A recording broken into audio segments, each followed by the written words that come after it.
Ba-da, ba-da, ba-da, ba-da, ba-da, ba-da, doodaloo, doodaloo. Ah, ah, ah, ah. Whoo. What's up, Internet? What's going on? It's Monday, and I'm feeling super crispy. Maybe crispy's too confusing of a word. I should probably say crusty.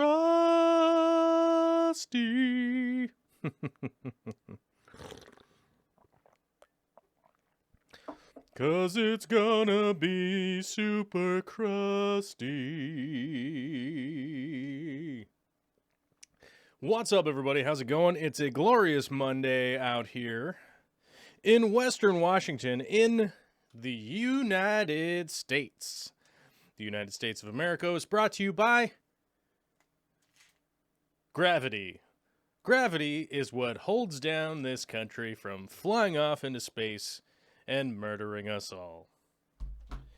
Anyhow, back to the show. What's up, everybody? It is a beautiful, beautiful Monday outside, and I am done with taking care of my baby for the 5 hours out of the day that I take care of the daughter until later, and then I take care of her some more.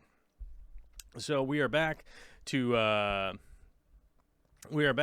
what you call it, our regularly scheduled fish aquarium plant related live stream show. If you happen to be new to the channel and new to the fact that, wait a minute, there's a live show happening, what's going on, what's it all about, let me quell your confusion and add to your confusion all at the same time. I typically post short videos onto YouTube in the 4 to 12 minute range about plants or aquariums or aquarium related stuff. And when I do the live stream here, we talk about a bunch of that stuff plus some others. So if you happen to be here and be like, why is this guy talking about Gorbachev? Well, that's because I'm a human being, and sometimes we talk about all sorts of stuff because this is a community and I like being a part of the community, and I certainly don't like to necessarily mince words too much or avoid too many topics. So, trigger warning, if you're the kind of person that hears words that you maybe don't like the economic struggle in the year 2020, I don't know, this might not be for you. But otherwise, let me say hello to everybody else who's a part of the community. Let's do our shout out. S&J Aquatics, all about fish. Well, that is a legit YouTube handle that just tells it all right there. Brian Kim, Sci-Fi Swordsman, J-Dog 67.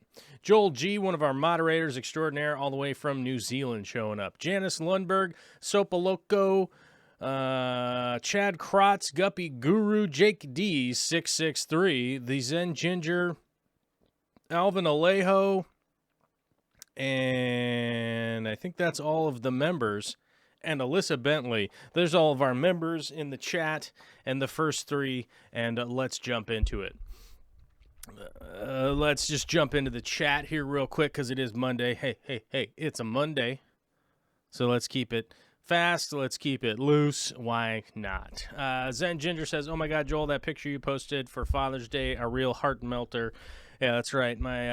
My daughter is extraordinarily cute baby, and gotta figure out how to mitigate the cuteness a little bit as far as the internet goes, because I can't crush your guys' spirit. You know what I mean? I see her every day, and she crushes my spirit, and I realize, like, wow, she's smarter, much more beautiful than I am, and all of the things that you just hope from your kids. So gratitude 100%, but I do have to try not to overwhelm you guys with how amazing my daughter is, you know what I'm saying? So but thank you very much. We did have a lovely Father's Day around here, you know what I'm saying? We had a lovely Father's Day of exactly the exact same normal kind of day that we always have around here during a pandemic. which is get up, watch the baby, do breakfast, watch the baby, do lunch, watch the baby, baby takes a nap, do a bunch of chores while the baby takes a nap, then the baby gets up from the nap, then we watch the baby, do some chores, work. I worked for probably about 3 hours during the day yesterday, and then I worked until like 1:30 in the morning last night, editing videos for YouTube. So, yeah, that was my Father's Day. It was great. I got a new hatchet. You know what I'm saying? For Father's Day, I got a implement of hatcheting things. So, yeah, got a new hatchet for Father's Day. Thank you very much for that. Although I will tell you guys something. I did get myself a Father's Day present this year, completely unrelated to Father's Day, because I'm much more of a fan of the solstice, which happened to land on the exact same day this year.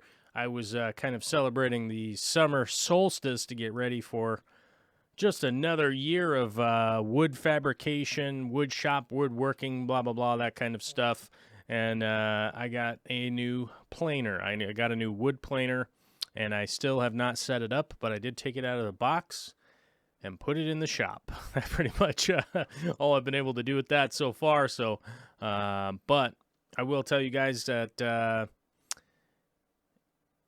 a wood planer is definitely going to be coming in extraordinarily handy.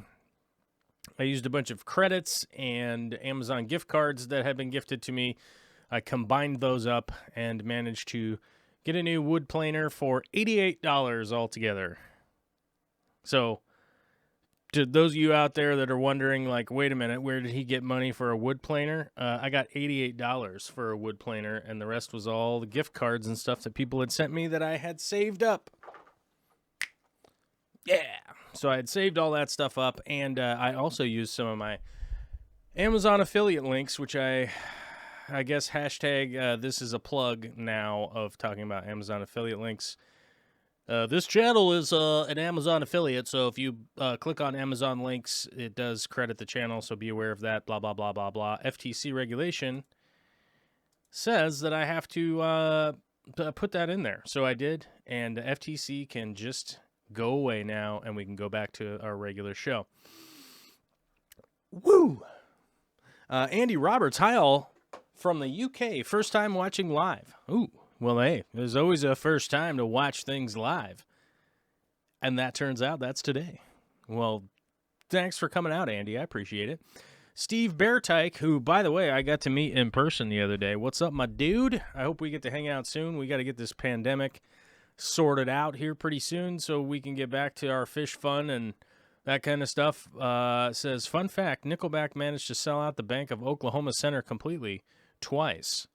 Well, you know, I will say that Nickelback is they're touted as the worst band of all time, right?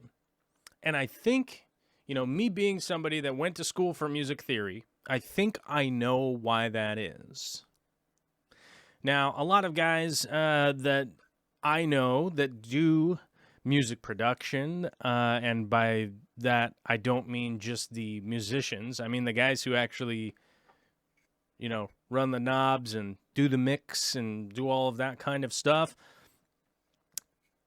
We kind of, over the years, sort of figured out exactly why people don't like Nickelback, and that's because every song of theirs is the same song. It's the same structure, same chord progression.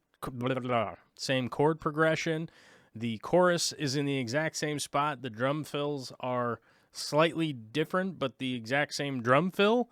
So if you like that one song, you'll like them all, is really what it boils down to.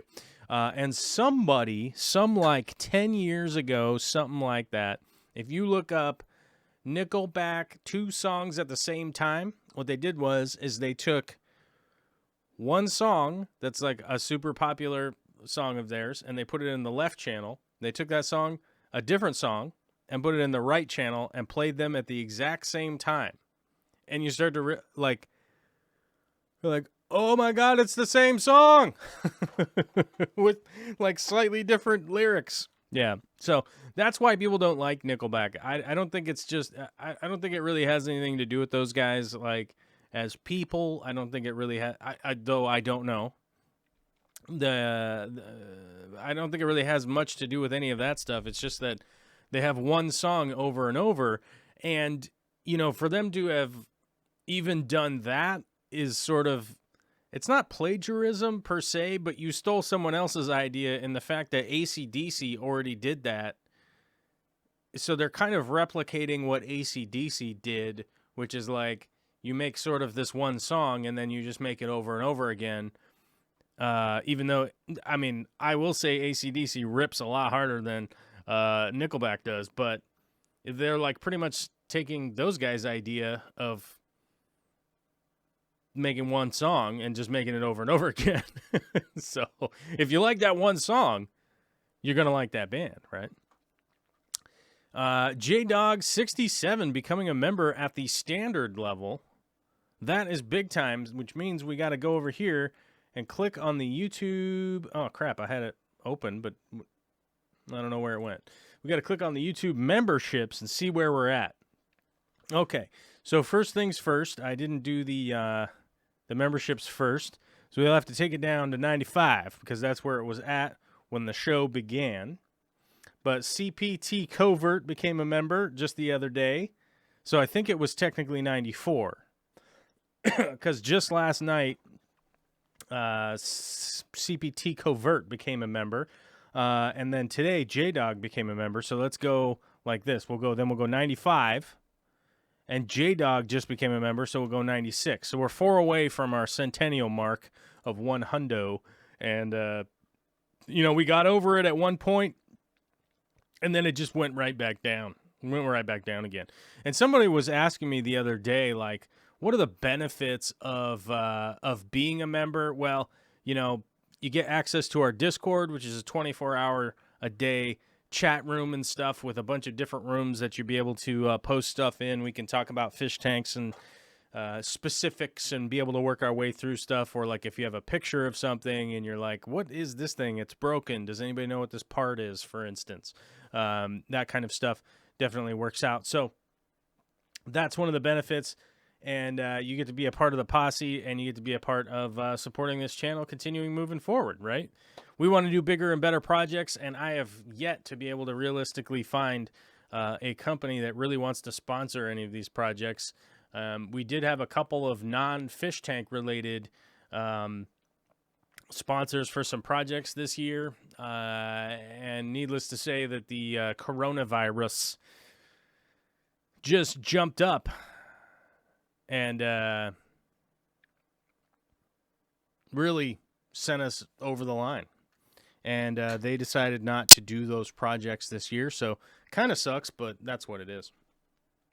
Is the chat broken?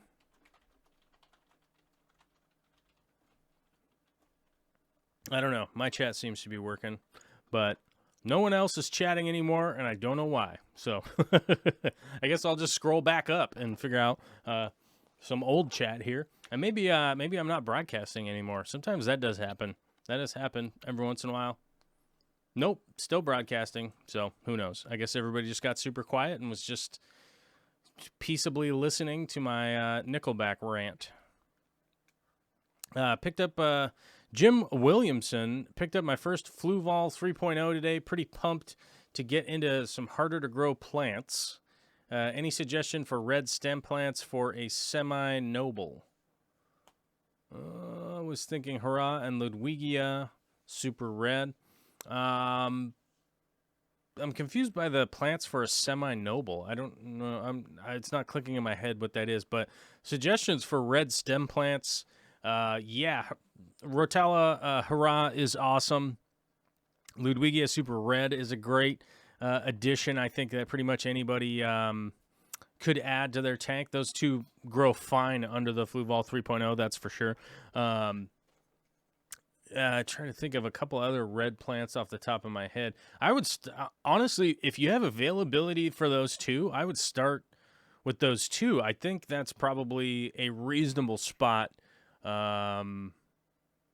a reasonable spot to jump off from. I think realistically that is probably pretty darn good. I think realistically with those two. So yeah, and they're pretty easy to fertilize. They're easy to take care of as far as I'm concerned. The Rotella Hurrah will probably kind of fade out and turn pretty green, and under like no CO2, no fertilizer, just in a tank. But I think realistically, if you're willing to, be spending some money on a Fluval Light, I would imagine you're probably adding fertilizers. Like maybe you don't have CO2 and stuff like that, but fertilizer, good light, you should be realistically like in there. I don't know, one of the videos coming out in the next week or two or something like that, I did discuss this, and I'll discuss it now. That CO2 used to be so cost prohibitive. Like it used to be crazy expensive, like finding the products to utilize with it were difficult to source, all that kind of stuff. I think realistically, nowadays it's not as expensive. It's much easier to find those parts. So I don't think there's a big reason why people would not.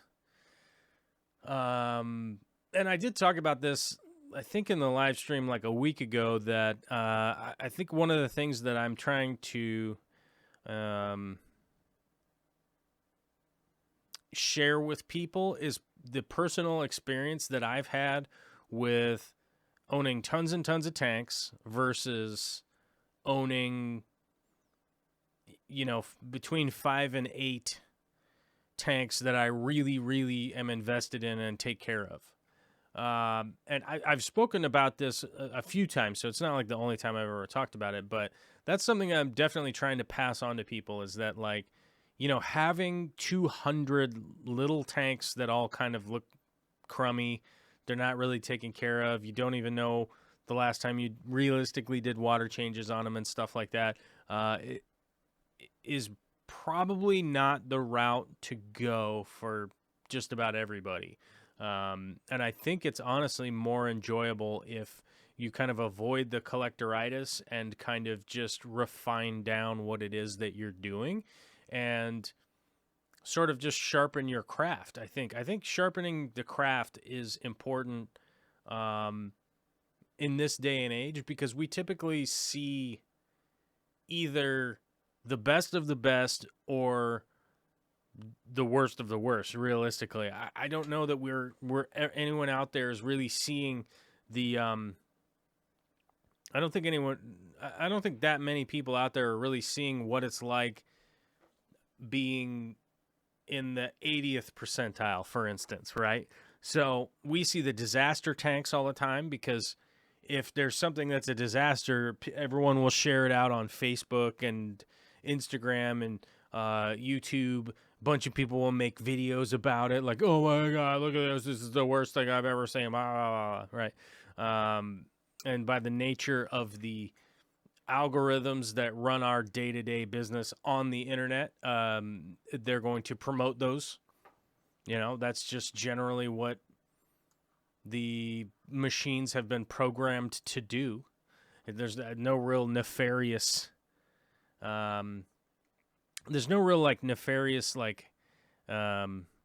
conspiracy behind it all. It's just more people are more engaged with the drama for your mama, the drama stuff, the disaster stuff.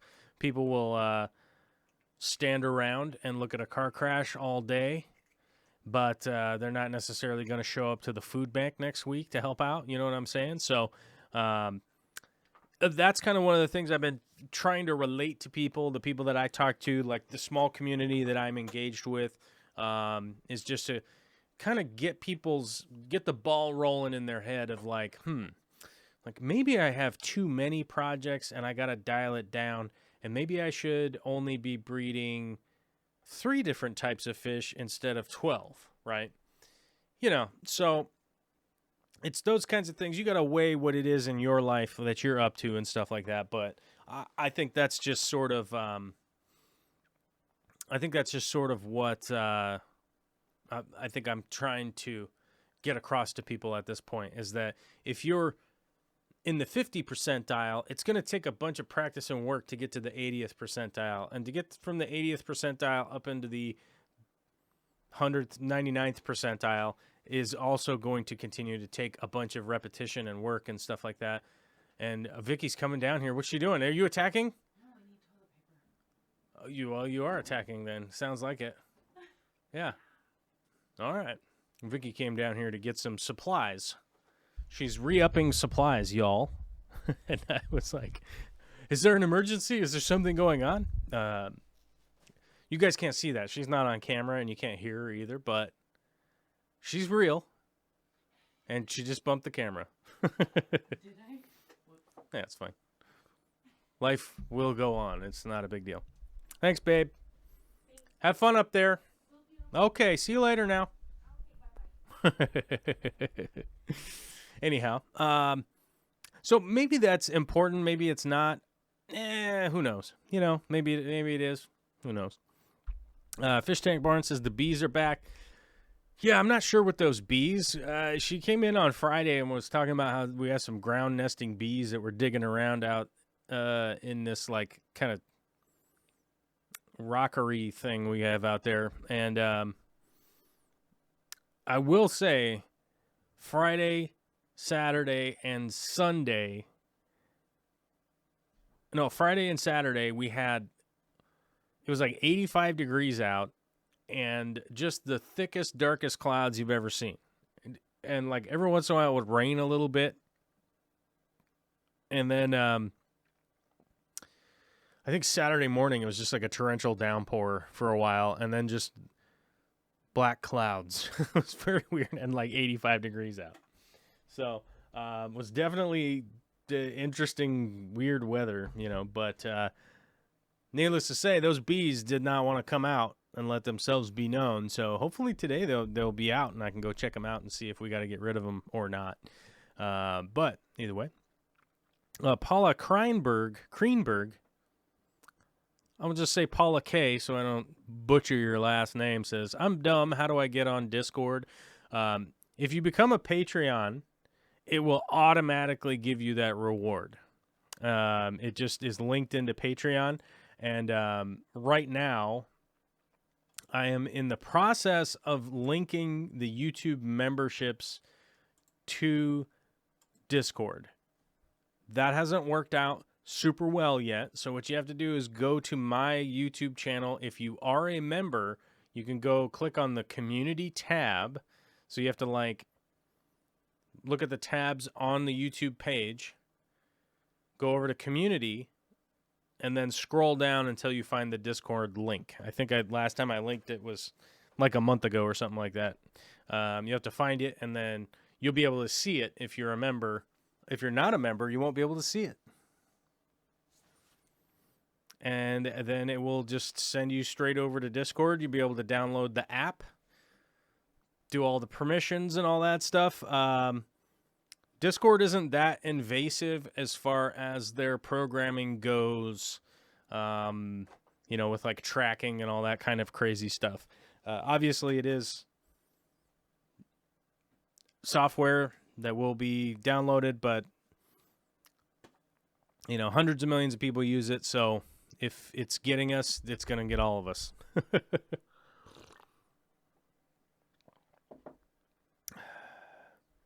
What is going on over here? Why is this not working right? Okay, there we go. I had to click on that thing. Whew. In the fish news, in my neck of the woods, now I want to make sure I say this properly. I am,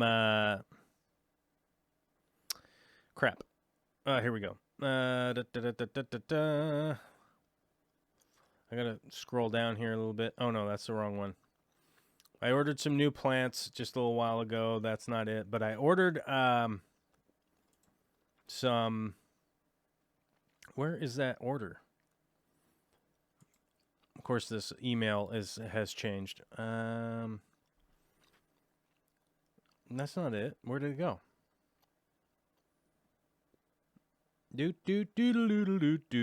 I'm trying to find...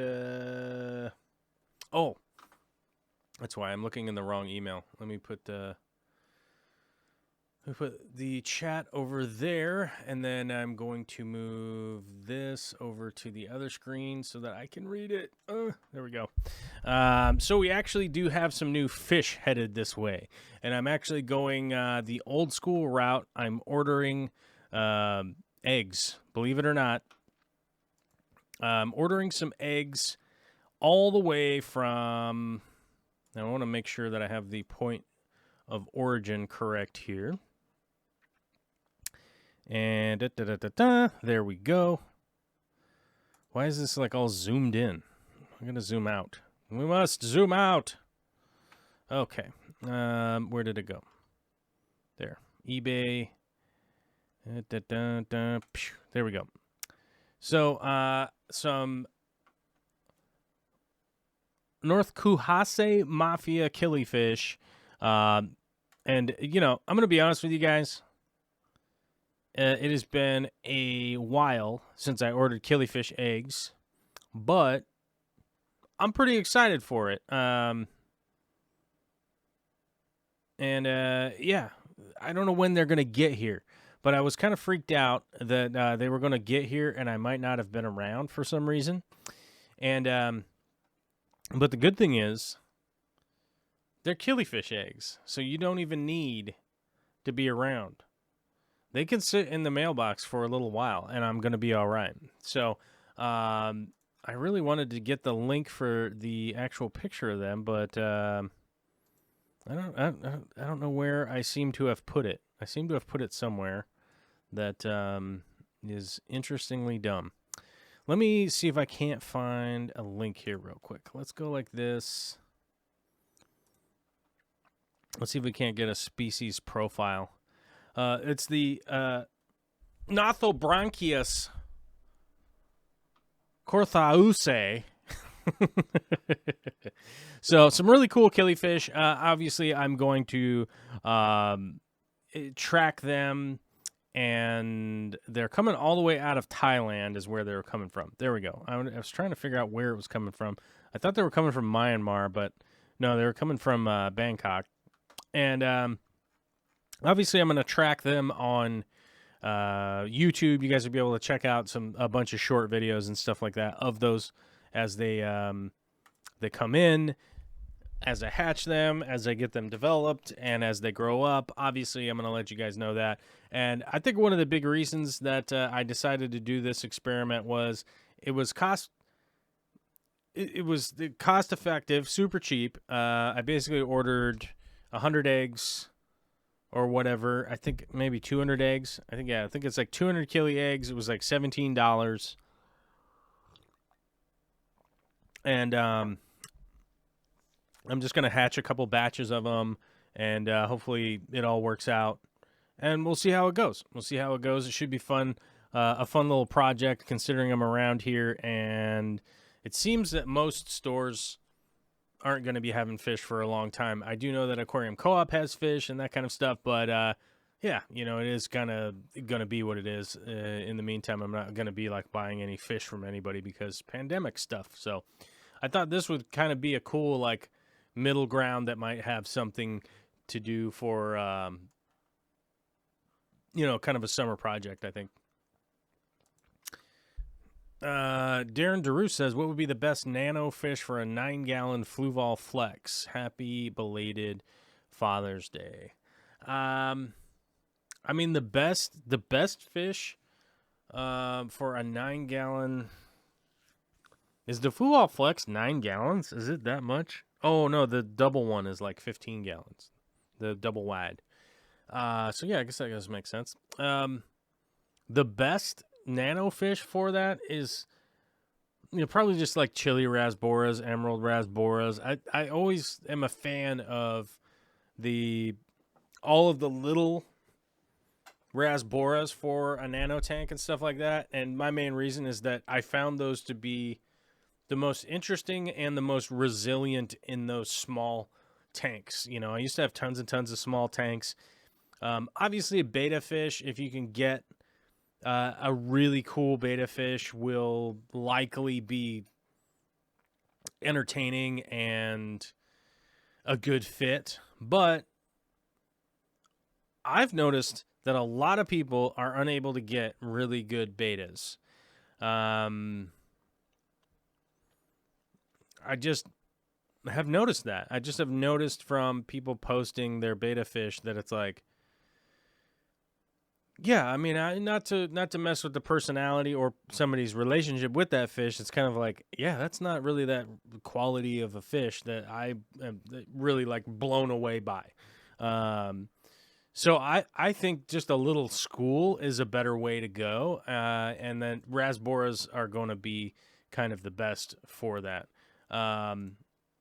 There's a lot of Danios that are really great. Some people call them Galaxy Rasboras, but the Celestial Pearl Danios, those are always fantastic. Just a fantastic fish, period. If you wanted to go killifish, I would go with like little killies that are the... Oh, hold on. What are clown killies supposed to be called? Clown killifish. The banded panchax, is that right? I think that's right. Burp, burp, burp. Oh, Aquarium Co-op has one from March 5th. Yeah. Yeah, March 5th, Aquarium Co-op has a clown killifish care 7-colored killifish. Yeah, so I'd check that out. See, now over here they're saying it's the Epiplates annulatus. That could be right. Banded panchax kind of makes more sense, though, I think. Oh, no, this is a scientific name right there. Epiplatius. Yeah, Epiplatius annulatus. So, yeah. Yeah, there we go. I'll post it in the chat. There you go. Boink. That's the name of that one. In the U.S., they're commonly referred to as the clown killies. And I'll admit it, man. Like, I'm frustrated at my own not necessarily recognizing using Latin when I really should with even something like this, like the clown killies, right? Like, I've always known them as clown killies, right? For I don't know, 20 years now or something, or 15 years. I've never really known them to be that way, and that's just a part of the culture of America, is that anything that has a scientific name, they turn it into a street name, and then everybody refers to it that way, and it gets in my head, and then it replaces like that thing. And so, I mean, I get it why other people would do that too, because that's how kind of the conversation goes in the U.S., you know? Like, people are just like, oh, those are clown killies. Yeah. And you're like, well, what do you mean? You just said clown, which has nothing to do with anything, and then you said killie, which it's annulatus, so... I mean, it is a killifish, right?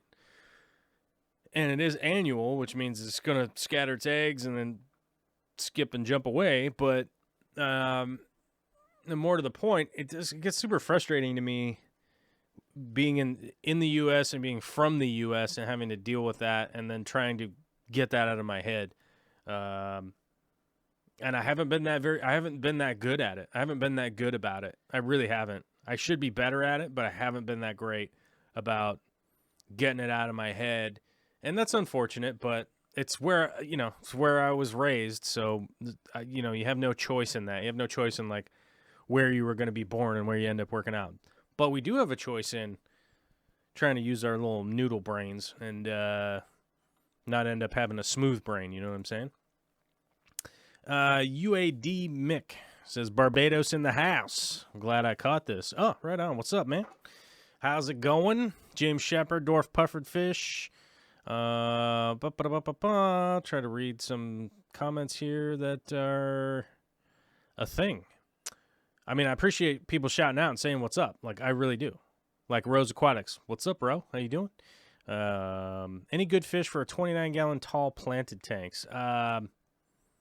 In my experience, anything that's under 2.5, 3 inch is generally speaking going to be fine in a 29, 30-gallon tank because, if you're taking care of it, if it's filtered and you're doing water changes and you're doing what you're supposed to be doing with the tank, it should be fine. It should be running healthy, and there really shouldn't be that many things.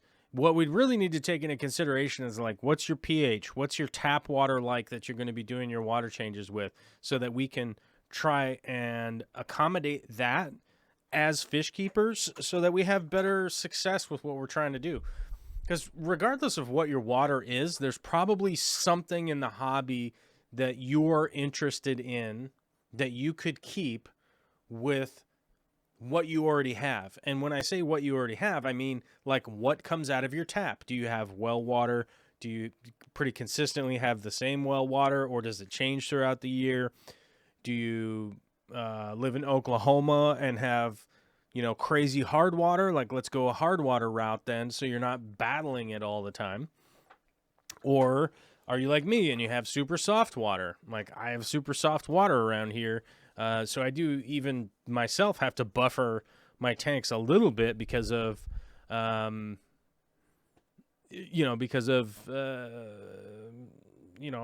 don't want my water being all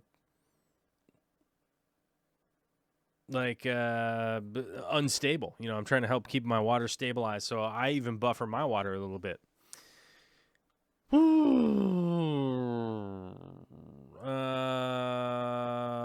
Johnny Zelaya is asking about a leopard puffer, but I can't think of what a leopard puffer is off the top of my head. Let's look up. Let's see what we might come up with on a leopard pupper. A leopard pupper. Tetraodon nigrovidoides. Is that supposed to be a green spotted puffer? No. Yeah, I just did it myself by saying green spotted puffer. I get it. Let's look this up. Let's go to the Wikipedia page.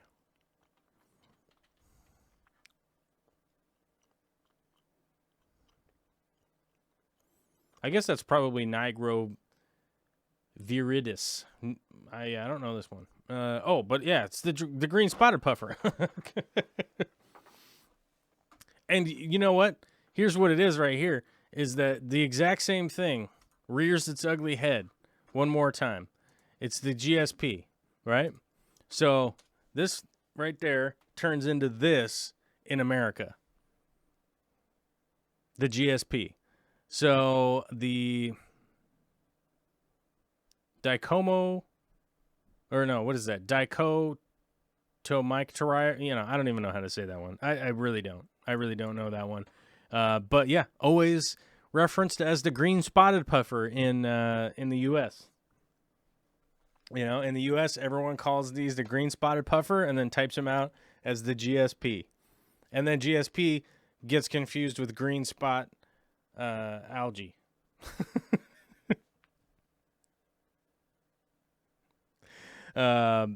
So I will say this: if you are going to get some green spotted puffers, I'm gonna have to figure out how to say this out loud.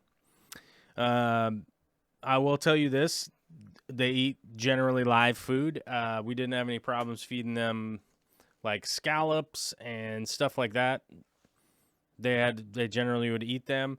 Ours would eat clams on the half shell, but they wouldn't eat the shell of the clams on the half shell because they really only ever get like 6 inches, something like that, 5 inches, something like that. They don't get like super gigantic, so they're not going to eat like big clam shells or anything like that. But we had 6 of them or 7 of them, I forget. We raised up like 6 or 7 of them together.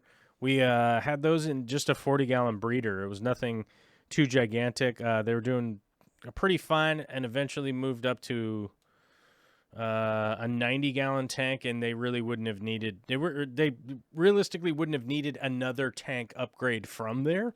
That's enough water as long as you're maintaining the water quality and that kind of stuff. They don't need a ton of swimming space, but I think personally, when I've had one of these or two of these, they didn't do that well. But when we had a pack of them, they did fantastically.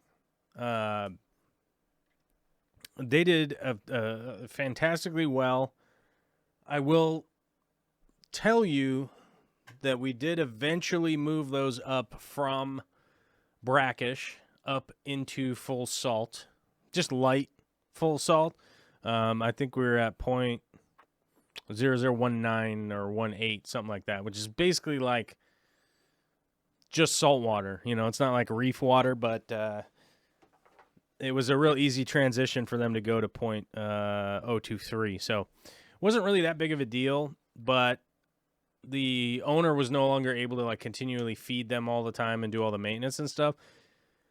So I ended up bringing them to a store that I would do some work at sometimes, and the owner actually stuck them in a tank with a lionfish, and the pack of them just took down a full-grown, like $300 lionfish, and ate the whole thing.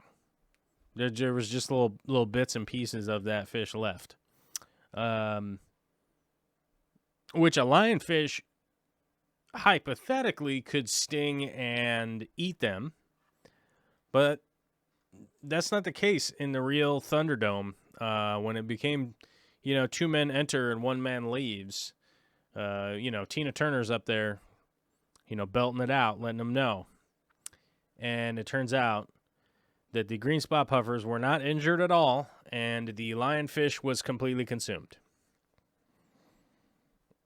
And I will say this, the owner was not happy. He was not a happy camper. Rose Aquatics has a sale in her store on Get Gills. I don't know if any of it's good or not, but Rose Aquatics has a sale in Get Gills. So you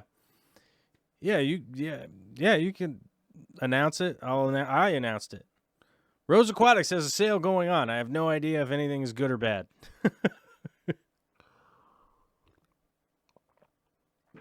My guess would be it's all right. Everything's fine. But I don't know. So, but yes, there's a sale. So I don't know. I don't go to Get Gills. Maybe I should go to Get Gills. Should I go there? Let's see what's going on here. GetGills.com. I don't go to Get Gills, but let's see what's going on. Search all products. Rose Aquatics. Search products. Did I get? Ooh, Rose Aquatics store. Yep. It's all zoomed in. I don't understand what is going on with this monitor over here. It keeps zooming everything in. Store info. Located in the United States. Let's see. Rose Aquatics is a small East Tennessee business. We sell aquatic animals, plants, and aquarium accessories. We have a YouTube channel where we post informative and fun videos. We also post videos on YouTube about every product we sell. Well, look at that. YouTube videos, all that stuff. Rating 5 out of 5. That's pretty good. Let's see what the products are. I'm not going to do the whole read because you might steal my voice from the internet and then use it in commercial purposes. And I would prefer, if you wanted me to do that, I would do the read later when I'm not live. I'm laughing. Let's see. We got live food, feeder snails. Let me see. How do we do this? Oh, I don't have an account. How much do these cost? $3 for how many? Feeder snails. These snails are good food for puffer fish and darters. What kind are they? Are they Malaysian trumpet snails? Let's see. Or are they pond snails? That reminds me, I got to bug Alyssa and buy some snails off of her. 24 plus, a few extra for $3. What kind are they? These snails are good food for puffer fish and darters, and a few other fish that can enjoy them as a bite-sized snack. They can have a tendency to reproduce as fast as a ramhorn snail, so it's good food you can grow and continue to harvest from. I don't know what kind they are. These are... Yeah, I don't know what kind of snail they are. So that makes me worried a little bit, just as a human being. but not a big deal. Live food scuds. Oh my God, you actually have scuds for sale? That's cool. Sweet gum pods. I don't care about sweet gum pods or, or stuff off the ground from outside. I'm just giving you a hard time. It's not. I mean, I get it. If people can't find alder cones and stuff like that where they're at, that's a usable product for people, so it's a good deal. I don't see anything on sale though, except for water lettuce is on sale. That's half off. Okay, that's not bad. Water hyacinth.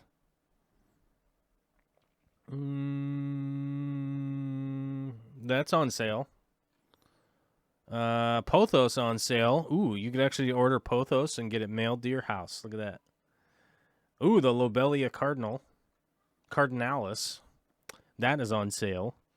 I actually got some of that going kind of bonkers right now. That's pretty good. I've got a bunch of Lobelia. Oh, speaking of that, it's from Dan Rowe, who just appeared in the chat. How weird is that?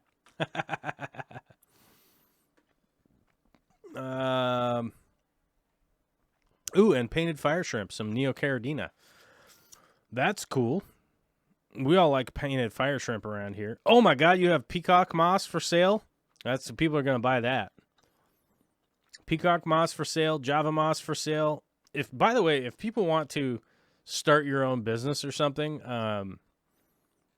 get into Java moss and grow mosses and stuff. Figure out how to grow that stuff, and you'll be able to sell that to any store forever.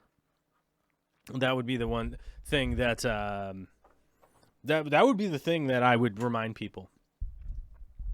Donald's Fish Vibe says, Joel, you ever did ads? I have done ads for fun, like not as like a professional guy, but I've definitely done a bunch of ad reads and stuff like that just to help people out. Realistically, nowadays with the invention of websites like Fiverr, for instance, people can get paid, or you can hire a voice actor on Fiverr for like $20 or $10 or $5 to do an ad read for you, and they'll just send you the audio file. So I don't know if there's a business model that would make that work. I don't know how to be a voice actor and not be famous. Makes no sense to me. Considering with, websites like Fiverr, you can go on there and just be like, here's the guy I want to read. Here's the script. Read it. Here's $10. We literally got a super chat for $2 today from Alvin Alejo that says, shut up and take my money. Right.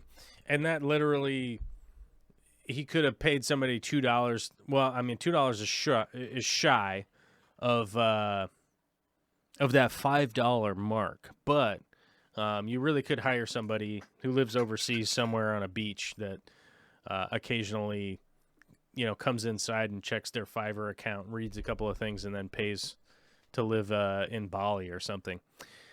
Because that's people have asked me, like, how could people on Fiverr do graphic design or ad reads or whatever, or any of that kind of stuff for super cheap? And it's because typically they live somewhere where the cost of living is super cheap. Like maybe they moved to Vietnam or something where it realistically, costs about $10 a day to live pretty good. I know a lot of people that have done that. They just decided to become an expat, move overseas, and work on their computer, out there. And it's good and bad. I think there's upside and downside to that possibility of a lifestyle. I don't think it's really for me necessarily, but it seems to be working for some younger folks that are interested in that whole situation. Virgil R. Garwood says, D. Kaito. Let's see. D. Kaito Mector Nigro Virdius is how you say the green spot puffer. Which, I could say it a few times and probably get it. But the unfortunate thing is that, like, I've heard green spot puffer and I've said green spot puffer so many times, like trying to get that out of my brain is difficult. Virgil Garwood says there's someone on Twitch that does Minecraft chicken fights with Gilbert Godfrey as the announcer. I'm pretty sure it's a voice actor. It's probably, I mean, it's probably a voice actor, I would guess. But to the extent of my knowledge, I think Gilbert Godfrey actually, he might be. Hold on, what site is that he's on? I think Gilbert Godfrey. How do you spell his name? Gottfried. Oops. Gottfried. Voice.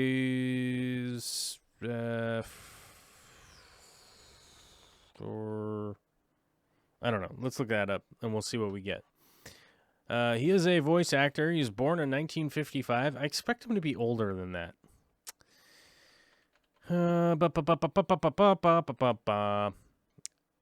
What is it? It's like Cameo. That's what it is. Yeah, he's on Cameo, and you can hire him to say stuff on Cameo. It's literally the dumbest thing I've ever heard is Cameo. I don't understand how people would pay for this, but I guess it's a thing. I don't know. It just seems bizarre to me.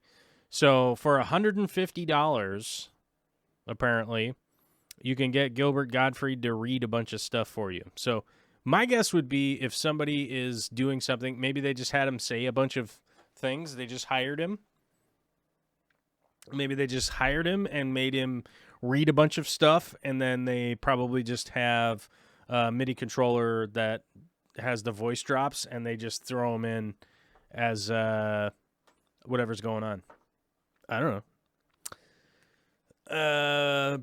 Sam Malone's been on the salty side, but he's back. All right, what's up, Sam? Good to see you. Thanks for coming back. I don't know when people are gone and then they come back, and I just closed all the windows because I was moving the chat. So let's fix this real quick. Let's open that back up. I don't like that Google does this now. If you move a window around and you accidentally move it around, it closes all the windows. I mean, I guess that's a feature that's usable for somebody. I don't know who, but it's not me, and I haven't figured out how to deactivate that.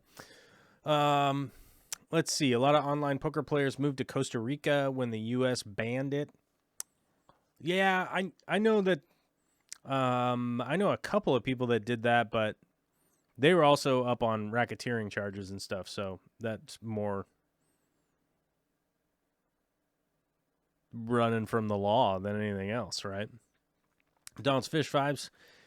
We have Sahara dust here. It's thick and it's making folks sick. Yes. I do believe that I did see a meteorological report that Saharan dust has moved all the way across the Atlantic Ocean into the Gulf of Mexico. Let's see. Saharan dust, Florida.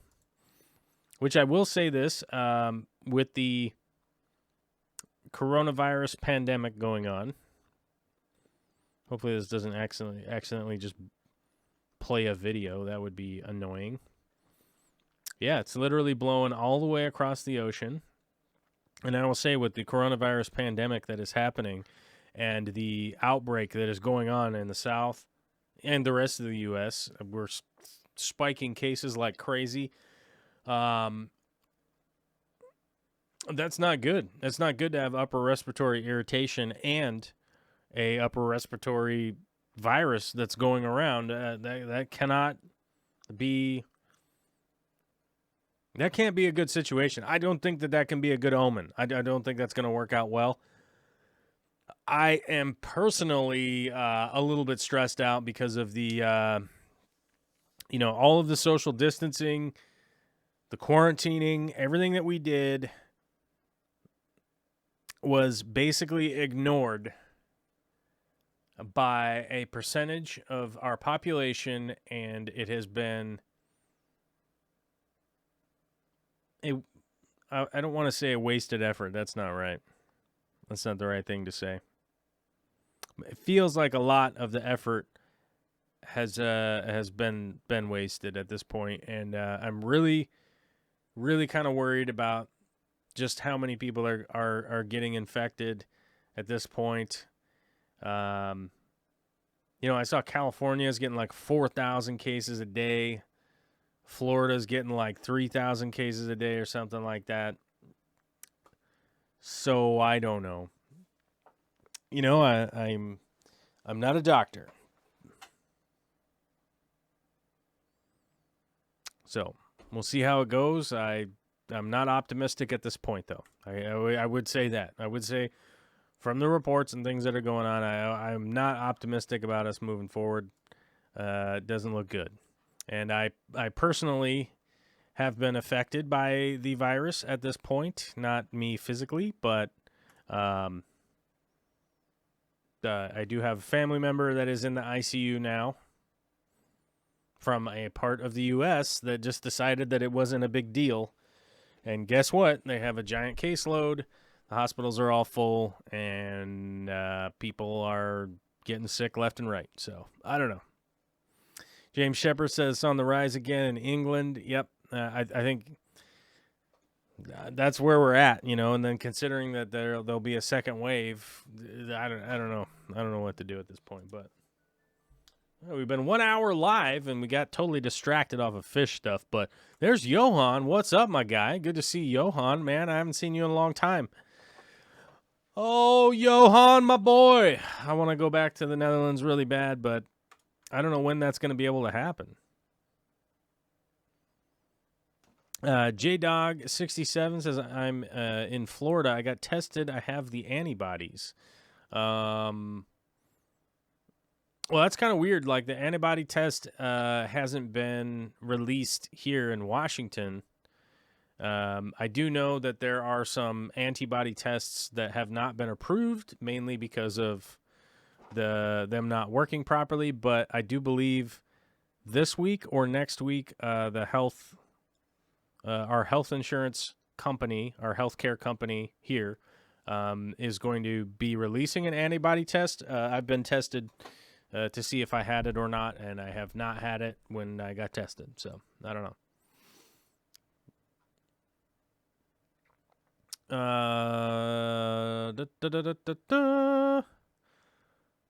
Let's see. We got a $2 super chat from Fish Tank Barn. Says Gilbert Gottfried show open fund.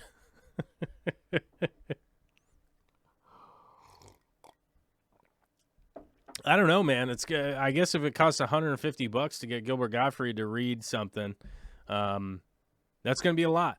I would consider that's going to be a lot, so that would definitely add up big time, and would be a problem to try and put anything like that together at this point.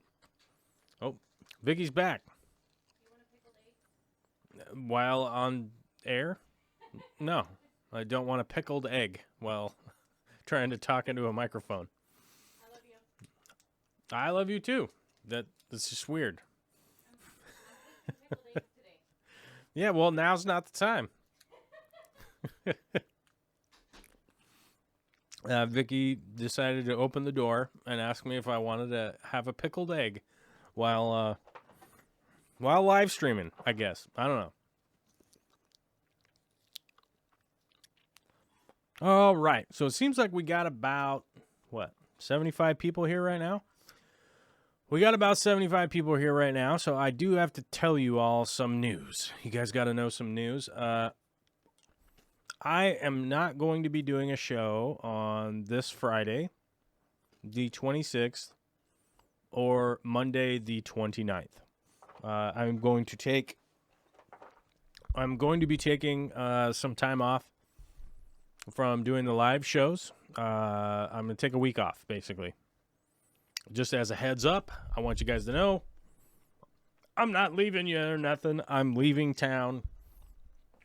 I'm just going to go stand outside in the woods near nobody and just stare at a tree for a week. That's pretty much how it's going to go. It's essentially, I'm just going to drive where no one's around, and then I'm just going to hang out there. But basically just taking a week off. because we're going to take a week off. I'm just going to hang out with the family, Vicky and Olivia, and we're just going to go hang out. We're going to go just camp in the woods and on a family property that has nothing to do with anybody else. So that's basically how it's going to go. Just going to be gone for a week. Just kind of recharge, go relax, not be around the house. We've pretty much been here locked down in the house here for like 3 months, and it's pretty much time to just go somewhere and just not be here. Does that make sense? Just not be here for a week. So got our house sitter and that kind of stuff. And we get it all figured out so we can keep an eye on our animals and stuff while we're gone. And all good in the hood. But we're just going to be gone for a week. I figure we're pretty much late enough here in the show that it's not like headline news or anything like that. And you guys that do like tuning in for the show and talking about stuff and seeing what's going on will be like, oh, okay, just going to be gone for a week. Not a big deal. Johan is often lurking, but always present. I dig it. James Shepard was just getting a man crush on you, and you do this. Yeah, I mean, Vicky and I just got to go to hang out outside for a little while. Every single vacation and stuff, we were supposed to go to Europe this year. There was other vacations. Well, not really even vacations, but there was other travel we were supposed to do, and all that stuff is just not happening. So, it's just basically gonna go be quiet for a week, and just hang out. UAD says, what is your take on how TDS can be used outside of remineralizing RO water? Well, I mean, if we're going to talk about TDS meters, let's do that. Total dissolved solids is what the TDS meter stands for.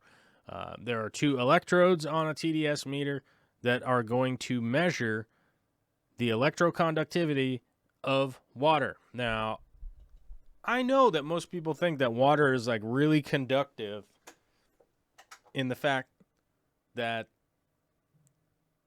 it does conduct electricity. Electricity does pass through water, although it's not very conductive. It's typically what's in the water is what conducts the electricity through it. So minerals, that kind of stuff. And most people that are utilizing a TDS meter are utilizing it incorrectly. It is a tool to find out if there is any total dissolved solids in the water, right? That's basically what it's for. It's to verify whether or not you are at 0. That's what that tool is for.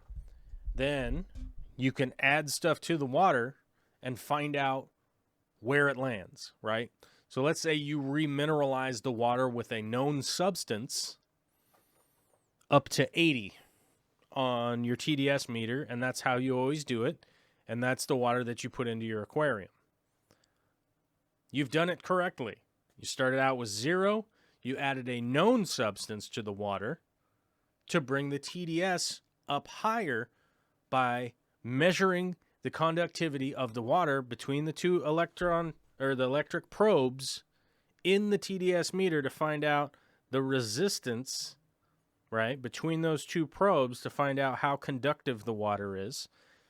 And now you're going to add that to your aquarium. Now, if you take that TDS meter and you just stick it in an aquarium, right, and you're like, 285. Okay, well, crap. This water in this aquarium is 285. You have no idea what those dissolved solids are. Is it fish poop? Is it magnesium? Is it strontium? Is it molybdenum? Is it potassium? Is it calcium? What is it? What is it? You don't know. And it boggles my mind if I accidentally watch a YouTube video from certain people that are like, use your TDS meter to find out what this water is and what that water is, and then you just dump them together and look, I'm doing science. And the unfortunate part is like you have no idea what what the TDS is comprised of and what this TDS is comprised of. What is happening here? This isn't science. This is somebody using a flathead screwdriver, right? To screw in a Phillips head screw and then go like, "Well, look, I did that right. I used the tool." And or it's like using a flathead screwdriver to pound a nail into a board and then going like, "Look, I used the tool. It's legit," right? And you're not using the tool correctly, and that's not its intended purpose. I mean, that's why the thing is like, I mean, let me see how much a TDS meter is right now. Amazon, and I think I have one in the store because it is a useful tool. TDS meter digital water tester.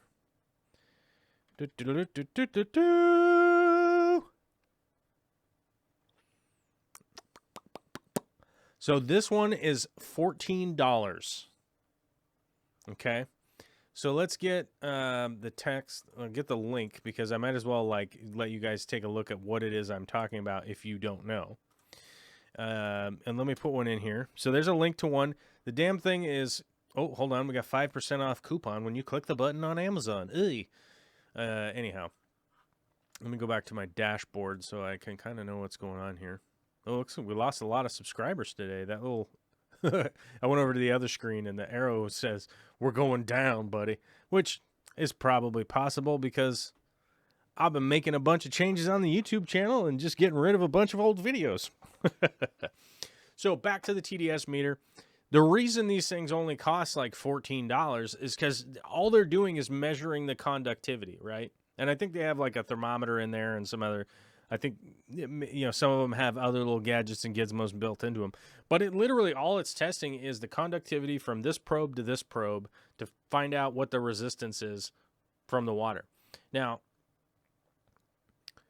the simple explanation is the more crap in the water, the conductivity is essentially going to be higher. So it'll give you a readout number that says there's more crap in the water, right? Now, you don't even know what the crap is, right? You don't know what is in there or what it is that you're taking this water and putting it in somewhere. You have like no idea what it is that's in there. Now, the TDS meter, if it's clean and it's working properly and you're running water from a filter and you're getting a TDS reading of 0, that means that you've eliminated all of the things from the water that could be possible contaminants. Now, it doesn't go down to 1 million billion, perfection, right? But if you're getting 0 TDS, the likelihood of stuff being in your water that's going to inadvertently grow algae, inadvertently poison things, inadvertently be toxic, whatever, is just not going to be there.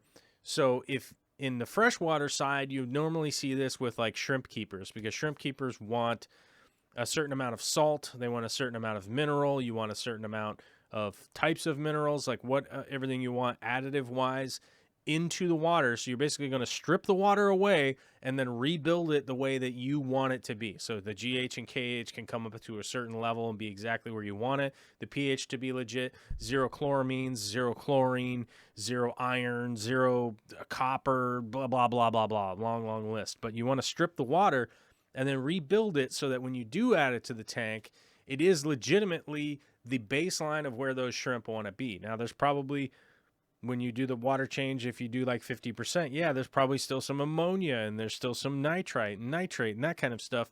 But you're going to remove that water and put in the new water that you know is kind of back to where you want it to be, because you want this just happy medium of, it's not completely pure clean in there, but it's also not dirty to the point where things are going to get sick. So I think people are really confused as to what the TDS meter is, what the function that it's doing, and how to implement it. And I think that I think it's confusing to people, and I think it's confusing, and I think they're just running with it, which, it is what it is. Like, people get mistaken by things all the time, and I do too. It's not like I'm the arbiter of truth in the world or anything like that, but TDS meters are a little bit annoying that people utilize them, and I'm like, what are you doing? Same thing as like if I see somebody going through sanitation process of either their kitchen equipment or their science equipment or anything like that. I'm like, I'll see people just take like a ton of bleach and dump it into a bucket, and I'm like, you didn't even measure the bleach or anything. What are you doing? It's the same kind of deal. Is that people think like more bleach is better, and it's like, well, actually not. It's not. You just stuff like that. And I think it's just people are like, well, this is the thing I've done, and I've always done it this way, so I'm just doing it this way, and I'm gonna tell everybody else about it. Let's see. Cooley Kev says I use TDS in conjunction with other tests. If I have a TDS of 300 parts per million and I have calcium testing at 100 parts per million, I know I have 200 parts per million of other stuff in there I need to figure out.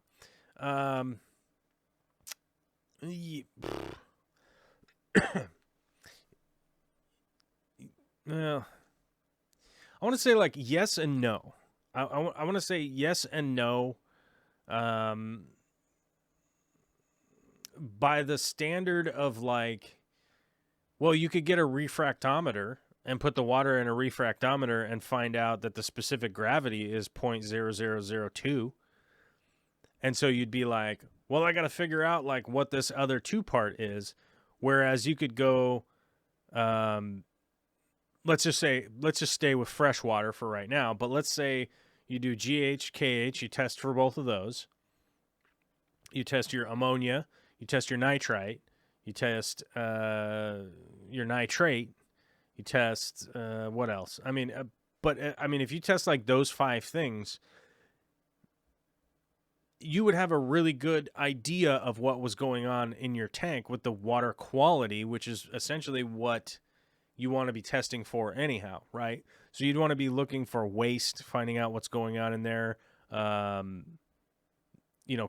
chloramines, those would be good to test for, that kind of stuff. But the basic tests would be, the GHKH, ammonia, nitrite, nitrate, those 5, and you're going to be well on your way of kind of knowing what's going on with your water. That's not relegated to visual, physical, and smellical. What is that? How do you say smell in a fancy way? Right? Because you say visual, physical. Is it tastical? I don't know if you could go around saying tastical. People would think you're going to be talking about balls, right? If you say tastical. So you taste the water, tastically. You get yourself a tastical, you pull the Rick. You pull the Rick move, and you get yourself a glass, you get yourself a fresh glass of fish tank water, and give it an old tasticle and see what the hell's happening with it. And next thing you know, you'll know from the flavor profile of your aquarium water what you need to do. No, that's obviously I'm joking, but smell, taste, olfactory. There we go. Smell, taste, touch. So touch would be temperature. Smell would be, does this stink? Taste it. Don't really taste it. I'm kidding. And visual, you can visually see what's going on. Do you have an algae bloom happening? Is it crystal clear? Is it cloudy? Do you have a green tinge to the water? Do you have a weird white tinge to the water? There's a lot of things that you're going to be doing as a human already, right? Because you're going to be like, I'm looking in there, I'm seeing what's going on. Things are going strange. It's 89 degrees in my tank. Right? So you're going to be kind of compounding all of that information, right? And you're also going to be like kind of adding in another piece of information that's just going to kind of cloud the picture of what it is that you're doing. And it may be a super useful tool for you. I have like 4 TDS meters from running reef tanks for years. I have like a broken one that I got to recycle. Oh, maybe I only have 3. I have 2. Like I have one good one in my truck for like when I go up to the aquarium co-op, and I have a crappy one in my fish room that I use rarely, just on what's coming out of the tap. So like for instance, when I'm at aquarium co-op, I'm going to go through and I test all of the tanks. I first do strip tests, then I do liquid tests, so I verify the two against each other. If I get a different reading from one or the other, that means I'm going to have to duplicate those tests to verify maybe testing error. Then let's say I get a weird ammonia reading from the test strips, right? And ammonia says it's fine in the liquid kit. Well, I'm going to redo the liquid kit. I'm going to redo the test strip, and I'm going to see what those are. Now, if I get a duplicate from the test kit, like, and like the next test strip says the same thing that these two tests are saying, and kind of go like, maybe it was just a test error or something was wrong with that strip or something. And then I can do a third test again, then verify all 3 and see like, okay, maybe this one test strip was weird and it didn't come out correctly.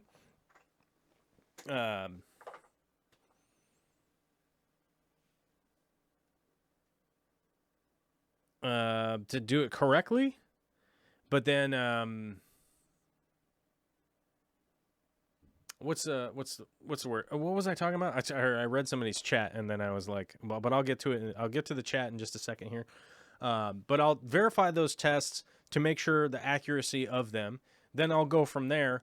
And then I use a TDS meter realistically only off of the water that is coming into the building, right? So I'm going to test the TDS of the water change water that is coming in because I want to see what that's reading. Then I can check the TDS of the tanks if I want to verify like, oh, the tanks is 600, right? As far as TDS goes, but the tap water is 10. Like, okay, well, a bunch of stuff has been added to those tanks, like the plastic pots, like the rock wool, like tons and tons of plants going in and out, fertilizers going in, easy green, easy iron, easy carb, CO2, people's hands, right? Like there's a lot that's going in and out of those tanks. So it's like, okay, there's a whole bunch,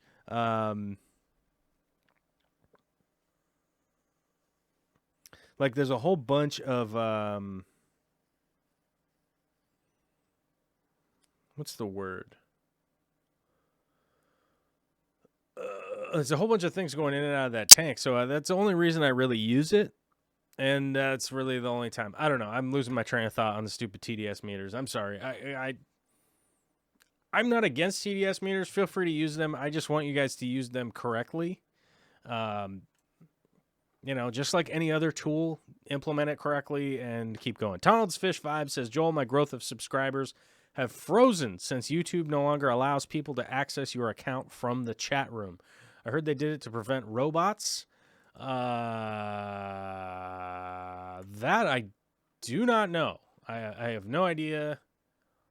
I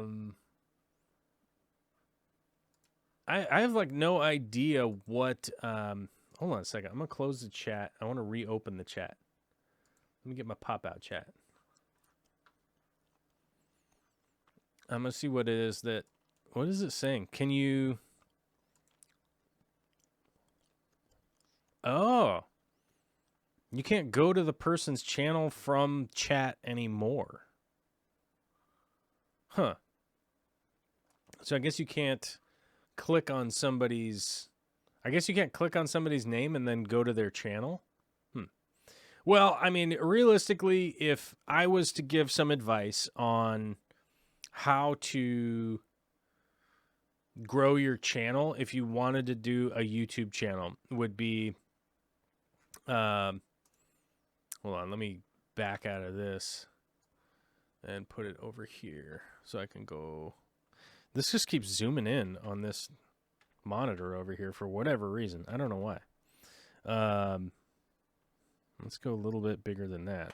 So the first thing I would say is figure out what it is that you wanted to do on YouTube. If you were going to get on YouTube, just figure out generally what it is that you want to do. Like, if you think it would be really fun to have a live show, guess what? You're going to have to do a live show over and over and over and over and over and over and over and over and over and over and over again, and you're going to piss off a ton of people. People are going to get super pissed off at you because maybe you don't talk about the thing that they want you to talk about. I don't know. And so you're going to have to do the shows over and over and over again. If you want to do informative videos, start to figure out what it is that you know that you want to pass on to people. Figure out what equipment you want, and then figure out your shooting style. Maybe you want to do vlog videos or something like that, but just figure out the thing that you want to do and then start doing that, and then set a schedule and go from there. Let's say you've done all those things and you're like, I'm hoping that I had some more growth. And I will say, here's the next thing that you need to do. Let's go smart selection, and we'll go screen capture. We're going to do this real quick. I'm going to show you one of the tools that I have to utilize on a regular basis, and it will give you an idea of what it's like to try and do a YouTube video. So let's take something out of the chat that we can look up here real quick. What's the best placement? Chandra Sakar is asking about, let's see, 15 tanks, all the same. What's the good filter for a 29-gallon Aqua Clear versus Tidal? So let's say Aqua Clear. So it looks like Aqua Clear 110 is the most searched video. So we go ahead and we look that up. And then it comes here, and you will find out how to. So this is called Morning Fame, right? And this, you have to pay for this thing. It's not that much. I think it's like $15 a month or something like that. So let's say we wanted to make an Aqua Clear video. So let's take that for step 3. And then this will start to give you an idea of what it is that you're going to be dealing with, right? So unboxing an Aqua Clear, Aqua Clear 110, a beta, Aqua Clear, Aqua Clear, Aqua Clear. So here's all these videos of people making videos about Aqua Clear filters, the 110 specifically. Now, I won't rank very well if I make this video, even though this is a really searched thing. So here's the problem, is that likes and comments, I do fine. Subscribers, yeah, I'm fine. Views, traffic volume, I only get about 1,000. I don't know if you guys can see this right here. I'm gonna highlight it. Oh, it would help if I had it on the screen. There we go. I get about 1,000 views a video. So 1,000 to 1,100 views per video, because I post a lot of videos like this video right now that's only going to get like 700 or 800 views, and then it'll go unlisted. So the robots qualify all of that together, right? And then once I got this figured out, I'm gonna be like, uh-oh, I can't even really make an Aqua Clear 110 video with the title being Aqua Clear 110, because all of the content on YouTube, right? So instead of me showing up in this top list of videos, like there's your boy KG Tropicals, like he's got an Aqua Clear video that shows up number 3 via the search engine. If anybody searches Aqua Clear into YouTube, these will be like the top 8 that will show up. Now, the reason why that's important is that the top 8 is what someone's going to get. Someone's going to click on one of those videos. More often than not, people don't even scroll past the top 8. They just go, there's a video, and they just click on it. So the so the reality is, Like, I can't even make a video titled Aqua Clear 110, right? Although the Aqua Clear is my favorite. I don't like the title filters. I could have gotten a bunch of them for free like a while ago, and I just literally was like, nah, I don't even want that. They have these weird little bypasses and stuff like built into them. Like, they're a cool filter, but I 100% recommend the Aqua Clear filters if you want to do a hang on back. That is my favorite one of all time, 100%. 100%. So if I try to go to step 4 to make this video, you'll see that I end up with the relevance of E, right? Like, it's not going to work out that well because my video isn't going to clear this realm right here in the views, right? So unless my video gets over 15,000 views, it's not going to show up in this top 8, right? In the time frame it would need to in order to maintain its position in this top 8. Now, does that make sense? It's pretty confusing, right? So, my recommendation if somebody's trying to grow their channel or something, it's get something like Morning Fame so you can learn to optimize what it is, the videos that you're making, so that they can exist on the platform and hopefully get exposed to a couple of new people every month or every week or whatever. So that's the thing. That's the quick and dirty breakdown that I could do live during a show unprepared to try and explain some of the ins and outs of like what you got going on. Is that like you might not be seeing channel growth, you might not be seeing growth and stuff like that. I would implore with everybody to consider your workflow, your process, what it is that you're doing, what you're making, and then optimize that within the structure of YouTube itself. That'll be the best thing. Now, even with all of those best practices, I still regularly tank videos. I put in a ton of work into a video and it gets 800 views. I put no work into a video and it gets 7,000 views. So who the hell knows, realistically. But if you can do the best work that you can do, if it does happen to get 7,000 views or something like that, or 10,000 or 100,000 or a million views, your best foot is the foot forward, right? Is that it gets exposed to a whole bunch of people and a whole bunch of people go like, oh, this guy's all right. Okay, cool. I'm going to listen to what he has to say about a thing, which ultimately is why I unlist these live shows, because the live shows that I do are a back and forth with you guys. If I'm going to get on and read a script that is just basically a 20-minute dissertation about me talking about how to breed rainbow fish or something, I'm just going to make a video about that and let it exist on its own, right?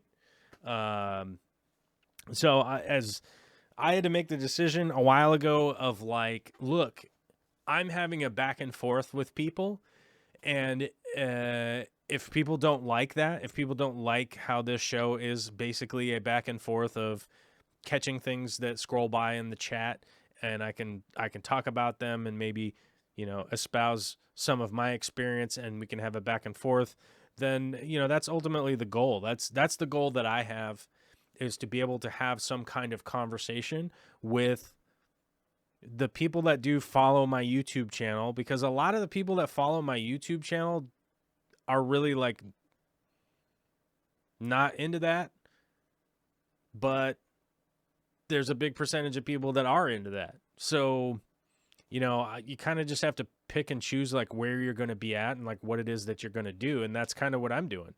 I know that a lot of people have gotten super mad at me, whether I was to talk about politics or things, current events, that kind of stuff that's going on. And I've regularly had to explain to people on numerous occasions that like I am a human being. Like I am a human being that exists in the world, and I'm a person that exists. So I'm going to talk about the things that are going on, and I'm definitely going to talk about the things that I care about. I'm also going to talk about stuff that I believe is important. I'm going to share the information that I know about, and it has offended a bunch of people, unfortunately, people that maybe don't want to have a conversation and they don't want to have a back and forth or any kind of rapport. I've noticed this on a regular basis over the last 3 or 4 years, that people are going more and more that direction. And it's unfortunate. I don't know what to do about it other than to just continue to move on with my life and be like, well, that sucks that that person is so wrapped up in whatever weird religion or whatever it is that they have that made them so mad that they just couldn't they couldn't exist around anything without them freaking out and breaking stuff. Like I literally had a guy send me a video like 8 months ago where he was shouting about how I was such a piece of liberal garbage, whatever, you know, just like a bunch of rambling, swearing, cussing, talking about how I'm such a piece of garbage because, essentially like my political beliefs, realistically, and about how he was consistently wanting to like break his car or break his house or punch a hole in the wall or whatever. And it's kind of interesting because to go to the extent of making a video that you were going to send the link to me that you like privately posted onto YouTube about how like I'm a piece of crap because I believe in what I believe in, but you're going to be mad and yell and scream about how you want to break stuff that's around you, right? Like, okay. I mean, I don't see the connection there where like I'm the crazy person, right?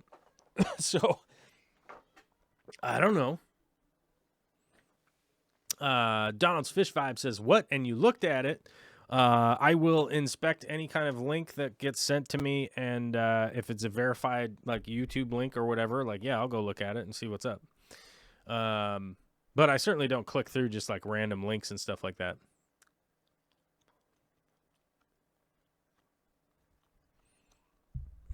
James Shepard said, there's nothing bad with what you say. I'm hooked with this channel. Thanks, bud.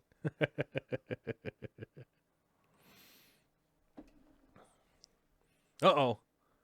I just got a message. I got a message. It's coming in hot. Let's see. Look at this computer just like hurting. I got this, my old computer over here is like loading.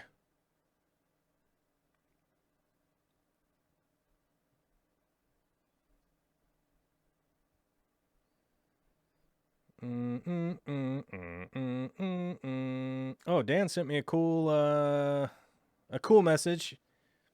If you're still on here, Dan, I will get back to you and let you know that I will likely do that. I will have to check my calendar, but sounds like a virtual meeting. That should be kind of fun. Although it would be nice to like geographically leave my office for like something other than babysitting or chores or work. It would be cool. Chevy Fish has got an appointment I need to go to, but we'll keep the stream running later, everybody. Oh, thank you. Later, Chevy. We are at the hour and 40-minute mark, so we're going to be wrapping it up here, too, at some point, which is going to clue a bunch of people to just run away. Like, but I think we probably got about 10 minutes before I really have to go pee, so, you know, that's a bit of... That's a bit of... maybe it's too much information. I don't know, but we're pretty late in the stream here, so... Mary Page Flynn says, you are great. Sorry, I've been lurking because I'm chasing around my grandbaby. Oh, man, I feel your pain on that one. I feel like... So, it's a little bit of a clue into who this guy is. When I was much, much younger, I had a bunch of kids... I want to say kids, but a bunch of people like my own age that I used to take care of, and a lot of them used to call me Dad, jokingly, because they needed help, and I would take care of them. And the joke eventually turned into that I was like Grandpa Dad. Because I acted like a grandpa a lot. And I feel like Grandpa Dad is actually like a reality that I'm living right now with, being a 40-year-old, like, old dude. Like, I'm about to cough. Hold on. The cough is returning now. But, I feel like the Grandpa Dad thing is, like, pretty much real. I feel like it's real. So, I don't know. And speaking of all of that, I'm unsure how my health is going, but I will let you guys know when I get back from my break. I don't know what's going on. We're going to see what happens here, though. Just glad someone is SPU intelligent nonsense. I'm confused. I'm absolutely not advertiser friendly from Virgil. Darren says, I agree with James. Oh, hold on. Let me read back here.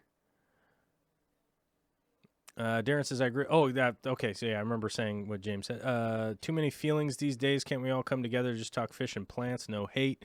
Well, that's kind of the problem is, like, if I only exclusively talked fish and plants, I'm sure there would be a few people that would get triggered or whatever still, but I think the percentage would go down, that's for sure. But I'm also not going to only ever talk about one thing. I have a lot of interests in my life.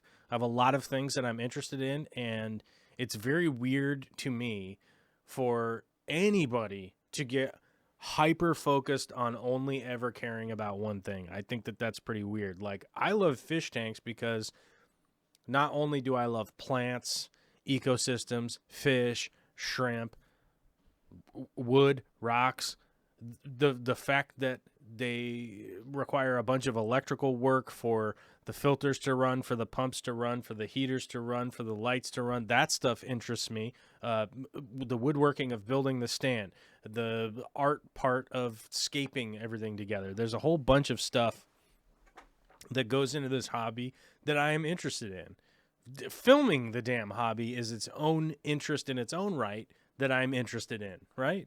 So I feel like I have a lot of interests, and I would like to expound on them when I can if I have something that I feel is important to share, right? So if I don't have anything important to share, I will normally just skim over and not even mention it. Anthony Brown says, off topic, Joel, is 600 parts per million too hard for cherry shrimp? If not, how hard can water be before harmful? I will say this. I have personally never seen any TDS reading that makes any sense that it would be a problem for cherry shrimp. Cherry shrimp are pretty gangster, the Neocardinas. They, generally speaking, can be in hard water. Realistically, if you kind of wanted to go the natural route, would be add more plant matter. So, like from Rose Aquaria earlier, order some pothos, get those, drop the roots into the tank, let the plant grow up above the tank, and let it pull some of that hardness out of the water. Let the plants use it. You don't want to just floating around all uselessly in your water, irritating your fish, irritating your shrimps. Maybe you want to drop down some of that hardness so it's not completely out of control. Use plants to uptake it, and one of the crazy things you'll probably notice over time is that you won't have to do all these crazy water changes all the time because the plants are uptaking a ton of the waste, that it's not really that big of a deal that you have to do water changes for the health. You might have to do some water changes for vacuuming the tank just to clean out detritus and crap like that, which is much less work than, for instance, changing 100 gallons out of a 200-gallon tank, right? You could just water vac like 10 gallons and put in a fresh 10 gallons, and then boom, you'd be good to go. Then you'd be like looking like Oliver Knott, right? You'd be like, oh, I cleaned the tank, we did a little water change, the top off, boop, boop, boop, boop, boop, boop, did some maintenance, and I'm out, right? But yeah, if you want to, absorb a lot of that hardness, I utilize plants. That's one of the ways that I really go about it. Like, there will be a video about this at some point. I can't get the damn video right. It doesn't feel like it's correct. Like it's explaining what I want to explain, and I haven't really been able to work it out, which parts need to change and which parts don't need to change. But maybe I'll have like a editing moment of like, oh crap, this thing needs to be over there, and then that video will come out. But I use Riccia fluitans in my sumps, which is a floating green plant that just grows like crazy. I'm kind of eliminating duckweed out of my systems, maybe mainly because the Riccia just looks cool, and I like hanging out and staring at it like a weirdo. But a lot of that is uptaking extra hardness, extra crap that's in my water via the sump without even changing the aesthetic of the tank at all. So I'm not saying that's a way that you could do if you didn't have a system that you could do that with, but that is a method or a methodology that you could follow, is adding some plants to the system to uptake the excess nutrient that you're having problem doing. You just naturally filter the water versus buying a filter and running the water through the filter before you put it into the tank or something like that. I think realistically, if you had the crazy tap water, if you had a 3 parts per million filter in the housing, and then you went a charcoal filter. Now, the deionizing filter is where this gets super expensive, so I would probably skip a deionizing filter. But if you had a particulate filter, a charcoal filter, and maybe not deionizing, but there's probably some other filter that does grab particulate or, dissolved stuff that's dissolved in your water column. There's probably a different filter that does that, and it's just not popping into my head right now. And that might be a way that you could just add that to a tap, and so that when you are pulling your water, maybe you go from 600 ppm to 200, right? And now you're kind of like in a more realistic range of not sending that through the roof every time you do a water change. Maybe that's something. But I personally would just start adding plants up above the tank, adding plants below the tank, adding plants in the tank, stuff that's just going to suck all that up and use it, because that's the thing. Like, you would literally be taking something that is a resource from the tap, putting it into the tank, and then just flushing it down the drain without having used it for anything. So that's ultimately what I would be up to. Like, if I had that crazy hard water coming out of the tap, that's what I would be doing actively. I would be actively trying to use up whatever nutrient is in that tap water. Recently, I was going through some of the in-depth water analyses that do exist, that do exist around the much better water analyses that are independently done. And I can't remember the name of it right now. I'd have to look it up. I have to find it in my notes. But they were realistically pulling down some water testing that's really, really accurate. And one of the water districts that I was checking has a lot of agriculture in the area. Uh-oh. Whew, excuse me. Has a lot of agriculture in the area. So the water test was actually safe for people, but the nitrate out of the tap would be reading 900 parts per million, right? Which is absurd for a fish tank. Because let me think. Yeah, 900 parts per million, which is safe for people to drink. It tastes funny, smells funny, which is one of the reasons why I was looking it up, because I've drank that water before, and I was like, what the hell is this? This is some wackadoodle water. Now, it's safe for people, but I mean, realistically, if I lived in that area, I would just be utilizing that water and growing plants in it like crazy, because it's being contaminated by agricultural runoff. That's why the nitrate is that high. But, I would be utilizing that water to grow stuff in it like crazy. I wouldn't be drinking it personally, even though it is safe. now that I know exactly what's in it, it's kind of funny when you drink tap water and you're like, wow, this tastes like crap. You know, and you realize that like it's likely safe for people, but it might not be that safe long term to be drinking it, you know. But I would definitely be using that to grow stuff. That's what I'd be doing. Pogostem and octopus, Christmas moss, hair grass, and I'm sorry I forgot the name of the more in there, but yeah, that's just what I'd be doing is just growing plants for sure. James, what plants do you have in that water? Oh yeah, okay, because he has hard Chicago water. Stem plants will be good. I would definitely grow some plants above the tank. I would consider some aquaponic kind of trays and stuff like that for sure, because it would be beneficial for you in the long run. That's for sure. Mary Page says she's gonna finish out. Where did it go? I saw it. It moved or something. No, I read it and I'm trying to remember it. Hey, I'll get my membership straightened up here shortly. I must have broke myself with fish tanks. Who would have thunk it? Yeah.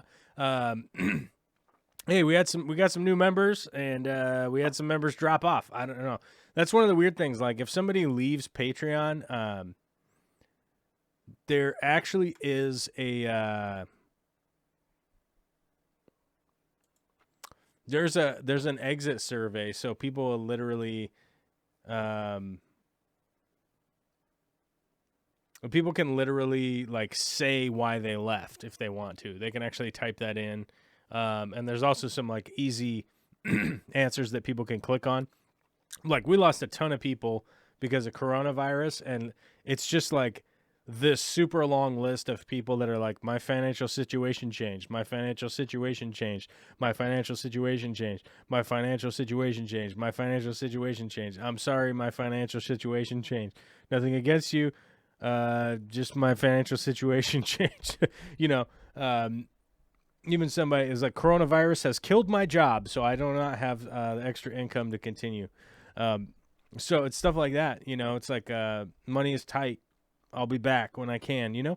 And like, but YouTube doesn't have that. YouTube doesn't have that, but YouTube does have a thing where they can, it highlights your comments.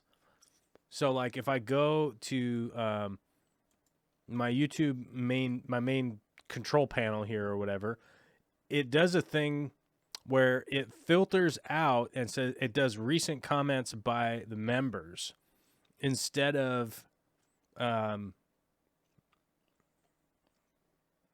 just all the random chaff messages I get from like a 7-year-old video where somebody tells me I'm an idiot because I'm stupid dummy dumb. I can literally like, oh, it's all member comments, and I can just go through and start answering the member comments.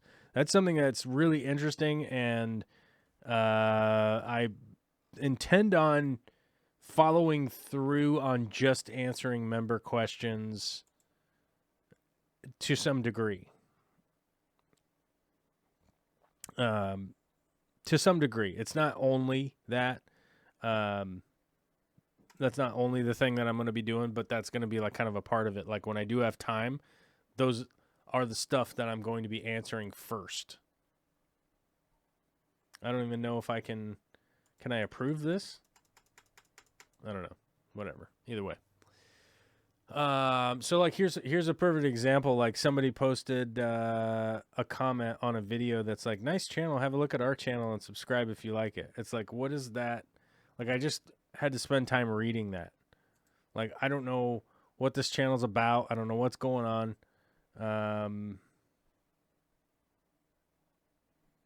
It's like not anything disparaging, but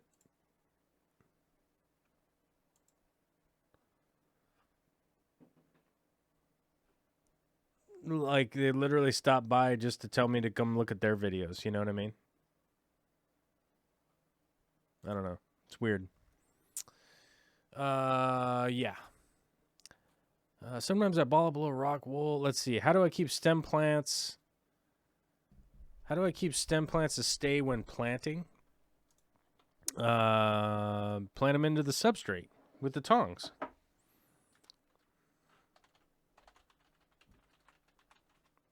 I feel like I've made some videos about like how to plant how to plant stem plants. I may have just recently done a video about that. Here's some super cheap aquascaping tools. It's like $10 for all of them.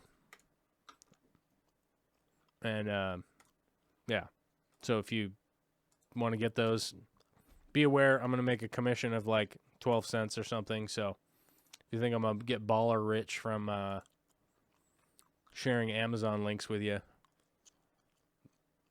that's the riches that we're going to be talking about.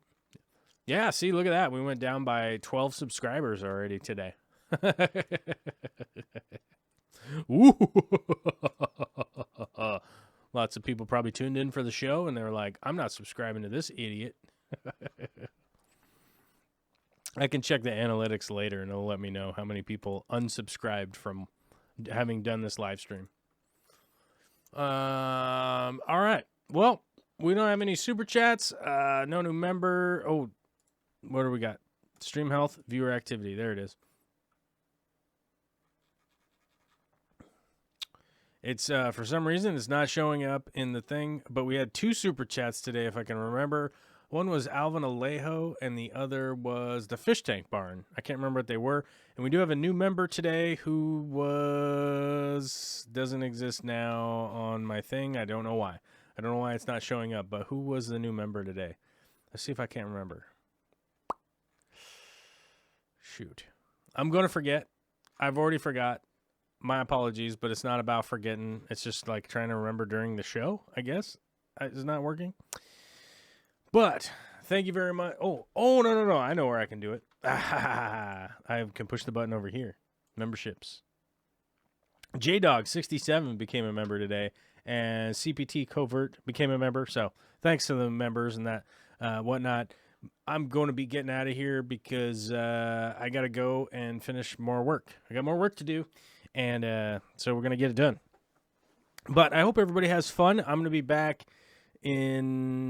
I was going to say I'm going to be back in a week, but it's not. Because I'm going to be here all week working, but I'm not going to be here Friday or Monday. So it'll be like that following Friday. So it'll be a little while, man. And I think everybody will be fine while I'm gone. Hope everybody has a lot of fun out there doing whatever the hell it is that you're doing. I don't know. You're probably doing some fish stuff or whatever. And I'll talk to you all